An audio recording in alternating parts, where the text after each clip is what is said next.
कागा से तोए हंस करेंगे, कागा से तोए हंस करेंगे, कागा से कागा से कागा से तोए हंस करेंगे, हंस करेंगे, हंस करेंगे, हंस करेंगे, कागा से तोए हंस करेंगे। मिट जाए मिट जाए मिट जाए हो देखे दाग रे, तेरी अच्छी बनेगी चंदन के संग लाग रे, तेरी अच्छी बनेगी, अच्छी बनेगी तेरी बिगड़ी बनेगी, अच्छी बनेगी तेरी किस्मत जगेगी, हरि सुमरन में लाग रे, तेरी अच्छी बनेगी चंदन के संग लाग रे, तेरी अच्छी बनेगी चंदन के संग लाग रे, तेरी अच्छी बनेगी चंदन के संग लाग रे, तेरी अच्छी बनेगी, तेरी बिगड़ी बन तेरी किस्मत जगेगी, तेरी अच्छी बनेगी, तेरी बिगड़ी बन तेरी किस्मत जगेगी, तेरी अच्छी बन तेरी अच्छी बनेगी। बोले भक्त वत्सल भगवान की जय हो। श्री भागवत महापुराण की जय हो। जय जय श्री राधे श्याम। आत्मदेव जी जंगल में गए हैं, संतों का संग किया, भागवत जी का 10वें स्कंद का पाठ करके भगवान के धाम को प्राप्त हुए हैं। पिताजी के चले जाने पर एक दिन की बात है, धुंधकारी आया, आकर के अपनी माँ से बोला, जितना भी धन है सब मुझे दे दो, नहीं जलती हुई लकड़ी से तेरी पिटाई लगाऊंगा। पितरियो पर तेन जननी ताजिता भृशम, क्ववित्तं तिष्ठति ब्रूहि हनिस्सेलत्तया न चेत। धुंधली घबरा गई है रात्रि में, विचार किया कि ये धुंधकारी दुष्ट है, कहीं मुझे मार ना दे। घर के बाहर कुआं था, उसी कुएं में रात्रि में छलांग लगा दी और प्राणांत हो गया उस धुंधली का। पति पत्नी दोनों एक गाड़ी के 2 पहिए, आत्मदेव जी और धुंधली।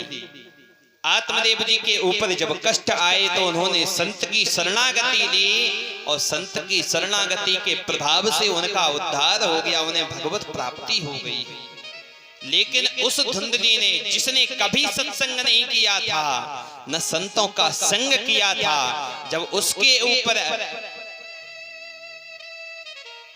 कष्ट आए तो उसने सोचा सबसे उत्तम है कि आत्महत्या कर दें, शरीर को छोड़ दें। तो कुएं में कूद गई, शरीर का परित्याग कर दिया। अगर आप ये सोचें कि हम आत्महत्या कर लें, उससे समस्या का निदान हो जाएगा, तो ये आपकी भूल है। जीवन में सुख और दुख तो आते ही रहते हैं और संसार का नाम ही है दुख, क्योंकि भगवान ने गीता में बोर्ड लगा रखा, दुखालय शाश्वतम। ये संसार कैसा है? बोले दुखालय है। तो इसमें सुख को यदि हम खोजेंगे तो कहां से हमें सुख की प्राप्ति होगी? किसी ने कहा महाराज सुख मिलता है। बोले कब? जैसे पैर में कांटा लग गया तो हमें बड़ा कष्ट होता कि बहुत कष्ट हो रहा, और वही पैर का कांटा जब निकल जाता है तो हम कहते अब बड़ा आराम है, अब सुख है। वो सुख नहीं है, थोड़ा दुख कम हो गया, बस उसी को हमने सुख मान लिया। धुंधली ने परित्याग कर दिया है। दुख जब भी आए तो गुरु की शरणागति लेनी चाहिए, इसीलिए गुरु बनाए जाते हैं। या फिर भगवान के मंदिरों में जाना चाहिए, संतों की शरणागति लेनी चाहिए। अवश्य ही कोई ना कोई मार्ग ऐसा निकलेगा जिससे कि आपके जीवन की भी हानि नहीं होगी और आपका कार्य भी सुचारू रूप से चलता चला जाएगा। धुंधली ने प्राणांत कर दिया। धुंधकारी ने विचार किया, अब तो न पिताजी न माताजी भैया जी चले गए तीर्थों में, गोकर्ण जी तीर्थों में भगवान का दर्शन करने गए हैं, तो अब तो पांचों वैश्याओं को लाकर के धुंधकारी अपने घर में रख दिया।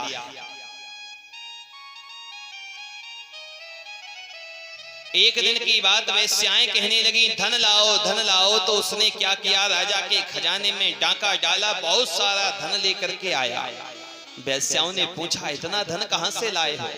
कहा कि राजा के खजाने में डाका डाला, इतना धन लाए कि आज के बाद धन मांगोगी ही नहीं। वैश्याओं ने सोचा, अगर ये पकड़े गए तो ये तो फांसी पर लटकेंगे ही, वो इनके साथ में हमें भी लटकना पड़ेगा। तो वैश्याओं ने क्या किया, मदिरा का पान करवाया, चारपाई से हाथ पैर बांध दिए धुंधकारी के, और एक वैश्या गले को दबाने लगी है। लेकिन जो दुष्ट होते वो इतनी सहजता से उनके प्राण नहीं निकलते हैं। धुंधकारी चीखने चिल्लाने लगा। एक वैश्या दौड़ती भागती गई है, चूरे से गरम अंगारे लेकर के आई है, धुंधकारी के मुख में ठूस ठूस करके भर दिए। धुंधकारी का प्राणांत हो गया है। वहीं पर आंगन में गड्ढा खोदा, उसी में उस धुंधकारी को दफना दिया है। धन को लेकर के वैश्याएं भाग गई हैं। गोकर्ण जी गया जी में पहुंचे, सबके निमित्त श्राद्ध किए, अपने भैया के निमित्त भी श्राद्ध किया है। लौट करके अपने घर में आए, गांव में रात में शयन करने लगे। तो कोई जीव कभी भेड़ बन करके आता, कभी बकरी बन करके आता, कभी इंद्र बन करके आता, कभी राजा बन करके आता। गोकर्ण जी ने पूछा, कस्तुम कौन हो? लेकिन वो प्रेतात्मा पहले नहीं बोल सका। तो गोकर्ण जी ने हाथ में जल लिया, अभिमंत्रित करके पढ़ के जैसे ही मारा तो आज धुंधकारी बोल पड़ा है। धुंधकारी ने कहा, भैया मैं और कोई नहीं हूं, मैं आपका भाई हूं धुंधकारी। अहम भ्राता त्वदीयोऽस्मि धुंधकारीति नामता, स्वकीयेनैव दोषेण ब्रह्मत्वं नासितं मया। भैया मैं कोई और नहीं, आपका भाई धुंधकारी हूं। गोकर्ण जी ने कहा, धुंधकारी तुम? मैंने तो गया जी में जाकर के तुम्हारे निमित्त भी श्राद्ध किया, लेकिन फिर भी तुम्हारी मुक्ति नहीं हुई। धुंधकारी ने कहा, भैया एक श्राद्ध की बात तो दूर है, गया जी में जाकर के आप हमारे निमित्त 100 श्राद्ध भी कर दीजिए, लेकिन फिर भी हमारी मुक्ति होने वाली नहीं है, कोई दूसरा उपाय सोचिए। तो गोकर्ण जी ने कहा, अभी तुम जाओ, प्रातः काल उपाय पूछेंगे ग्रामवासियों से। धुंधकारी चला गया। प्रातः काल गोकर्ण जी ने पूछा समस्त ग्रामवासियों से कि भैया उस धुंधकारी की कैसे मुक्ति होगी? किसी ने कहा यज्ञ करो, किसी ने कहा जप करो, किसी ने कहा तप करो, लेकिन गोकर्ण जी को शांति नहीं मिली। तो जो ब्राह्मणों के इष्ट हैं सूर्य भगवान, गोकर्ण जी ने अपने तेज से उनको रोक दिया है। सूर्य भगवान ने कहा कि तुम ज्ञान यज्ञ का आयोजन करो, उस ज्ञान यज्ञ के प्रभाव से उस धुंधकारी की मुक्ति हो जाएगी। आज गोकर्ण जी महाराज ने सुंदर एक मंच बनवाया है, समस्त ग्रामवासी श्रोता बनकर के विराजमान हुए हैं और कथा आरंभ हुई। जैसे पहले दिन की कथा आरंभ हुई तो गोकर्ण जी ने विचार किया कि मेरा भाई तो वायु के रूप में है, वो एक स्थान पर ठहर नहीं सकता, तो एक बांस की ग्रंथि में बांस में उसका आवाहन किया है, अपने भाई को बिठाया। जैसे प्रथम दिवस की कथा पूर्ण हुई है तो बांस की एक ग्रंथि फट गई है। गोकर्ण जी समझ गए कि मेरा भाई बैठ करके कथा सुन रहा है। इसी प्रकार 7 दिन की कथा पूर्ण हुई। कथा के प्रभाव से धुंधकारी की मुक्ति हो गई है, बांस की ग्रंथियां फट गई, बांस के अंदर से दिव्य स्वरूप में परिणत होकर के एक प्राणी प्रकट हुआ है। उस धुंधकारी ने भागवत जी की महिमा का गुणान करना आरंभ कर दिया है। दिव्य रूप धरो जात तुलसी राम मंडिता, पीतवासा घनश्यामो मुकुटे कुंडलान्विता, धुंधकारी ने कहा कि ये भागवत कथा कैसी है, धन्य है ये भागवत कथा जिसने एक प्रेत की पीड़ा का भी नाश कर दिया है। ये भागवत कथा कैसी है, संसार रूपी कीचड़ को धुलने के लिए ये सबसे सुंदर सबसे सुगम उपाय है। विमान आया, विमान में धुंधकारी बैठने लगा। गोकर्ण जी ने कहा भैया कथा तो सबने सुनी लेकिन विमान एक ही क्यों आया? तो सेवकों ने कहा महाराज कथा सबने सुनी लेकिन चिंतन और मनन कथा का केवल धुंधकारी ने किया है, और जब तक कथा का चिंतन और मनन नहीं होगा तब तक हमारा उद्धार होने वाला नहीं है। धुंधकारी उस विमान में विराजमान हुआ है और भगवान के धाम को प्राप्त हुआ। ग्रामवासी दुखित हुए। गोकर्ण जी ने कहा चिंता मत करो, अब की बार पुनः भागवत कथा का आयोजन करवाएंगे। तो श्रावण मास में भागवत कथा का आयोजन करवाया है। समस्त ग्रामवासी एकाग्र चित्त होकर के 7 दिनों तक भगवान की कथा सुने, और जैसे श्री रामचंद्र जी के साथ में समस्त अयोध्यावासी भगवान के धाम को प्राप्त हो गए थे, उसी प्रकार समस्त ग्रामवासी गोकर्ण जी के साथ में गोलोक धाम को प्राप्त हो गए हैं। सभी ने जय जयकार करी है भागवत जी की। अब भागवत जी की विधि का वर्णन किया गया है कि भगवान की जो कथा है उसमें इतना धन खर्च होता है जितना एक कन्या के विवाह में धन खर्च होता है। विवाहे यादृशं वित्तम तादृशं परिकल्पयेत। चारों तरफ सुंदर कथा का प्रचार प्रसार करना चाहिए, सुंदर शुभ मुहूर्त निकलवाना चाहिए, और श्री गणेश करके कथा का आरंभ करवाना चाहिए। बड़े बड़े साधु संतों को आमंत्रित करना चाहिए, विद्वानों को बुलाना चाहिए, और कथा ऐसे स्थान पर होनी चाहिए, या तो देव स्थान हो या कोई तीर्थ हो या फिर घर हो या वन हो। ज्यादा शोरगुल वाले स्थान पर भी कथा नहीं होनी चाहिए। सुंदर कथा का आयोजन होना चाहिए। वक्ता और श्रोता कैसे, वक्ता का क्या नियम है, कैसा होना चाहिए वक्ता? बोले विरक्तो वैष्णवो विप्रो वेद शास्त्र विशुद्धिकृत। आज के जमाने में तो महाराज भागवत जी का भी मोल होने लगा है। बोले महाराज कितने में कथा करेंगे? बोले 51,000 में। ये भागवत जी का मोल है। लेकिन भागवत जी हैं कैसी? बोलिए साक्षात कल्प वृक्ष के समान है। जिसने जो कुछ मांगा है भगवान ने उसको वो दिया है, और जिसने केवल धन मांगा तो धन तो मिल गया लेकिन धर्म उसका चला गया है। जो मांगेंगे आप वो प्राप्त होगा, चाहे वक्ता हो या श्रोता हो, दोनों को। जो आयोजक है या जो श्रोता है उनकी जो कामना होगी वो भगवान उसको पूर्ण करते हैं। इसलिए कथा में धन का लोभ नहीं होना चाहिए, पहली बात। दूसरा, वक्ता कैसा होना चाहिए? बोले वैष्णव होना चाहिए, दीक्षा लिए हुए होना चाहिए, गायत्री को जपने वाला हो, वेद का पाठ करने वाला हो। और कैसा होना चाहिए? बोले विरक्तो वैष्णवो विप्रो। विप्र होना चाहिए वक्ता, ब्राह्मण होना चाहिए। लेकिन आज के जमाने में तो महाराज क्या कहें, 2-4 कथाएं किसी ने भी सीख ली और कूद फांद करके आके व्यास गद्दी पर बैठ गए, बोले आज से हम भी वक्ता हो गए। कई जगह तो ऐसी ही हैं जहां पर हमने ये सुना कि महाराज हमारे यहाँ तो पंडित जी कम आते, हमारे ही समाज के आ जाते, वही कथा कह जाते हैं। लेकिन जो भागवत जी के नियम हैं, जो भागवत कथा कह रही है वो क्या है? बोले विप्र होना चाहिए, कोई ब्राह्मण होना चाहिए। पूज्य राजेंद्र दास जी महाराज जी तो कहते हैं कि इस व्यास गद्दी पर कहीं पर भी वक्ता होना चाहिए, ब्राह्मण होना चाहिए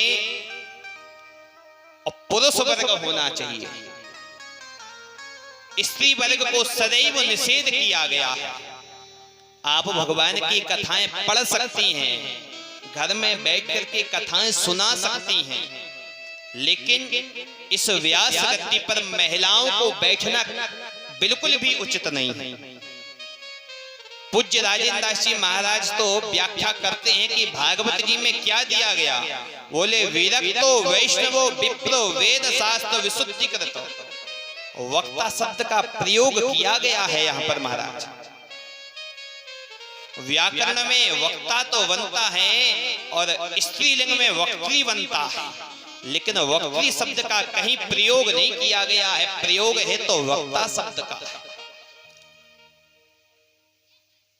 इसलिए ब्राह्मण को बुलाना चाहिए, किसी ब्राह्मण बालक से कथा करवानी चाहिए जो वेद पाठ करता हो, गायत्री को जपता हो, वेद पुराणों को पढ़ा हो, गुरुकुल में जिसने अध्ययन किया हो, ऐसा वक्ता होना चाहिए। नहीं तो महाराज जैसे अच्छा सबसे बड़ी कमी हम लोगों की, किसी दूसरे की नहीं, कि जब हम पंडित जी ढूंढने को जाएंगे, चाहे भागवत कथा हो या सत्यनारायण की कथा हो, चाहे घर में पूजन होना हो, चाहे किसी का विवाह होना हो, तो हम ये सोचते हैं कि पंडित जी ऐसे मिल जाएं जो सबसे सस्ते हों, फ्री में कर दें, पैसा ना लगे। और जब ऐसे ही वैसे पंडित जी आएंगे हैं तो वो ऐसी वैसी ही पूजा करवाएंगे। जब हम इलाज करवाने जाते हैं तो हम ये सोचते, पहले तो पता करेंगे कि फलाने डॉक्टर के पास में जा रहे हैं, वो कौन सी डिग्री किए हैं, कितनी उन्होंने पढ़ाई करी, कितनी उनको नॉलेज है। लेकिन वक्ता या किसी भी ब्राह्मण के पास जाएंगे तो एक बार भी नहीं पूछेंगे महाराज पढ़े हैं आपने, वेद पढ़े हैं, शास्त्री किया या आचार्य किया, कुछ नहीं। बोले महाराज हैं बस ले चलो। ब्राह्मण हो अच्छी बात है, उसको भोज करवाइए, दक्षिणा दीजिए, प्रणाम करिए, लेकिन अपने घर में पूजा पाठ उसी ब्राह्मण से करवाइए जो उसको करने में दक्ष हो।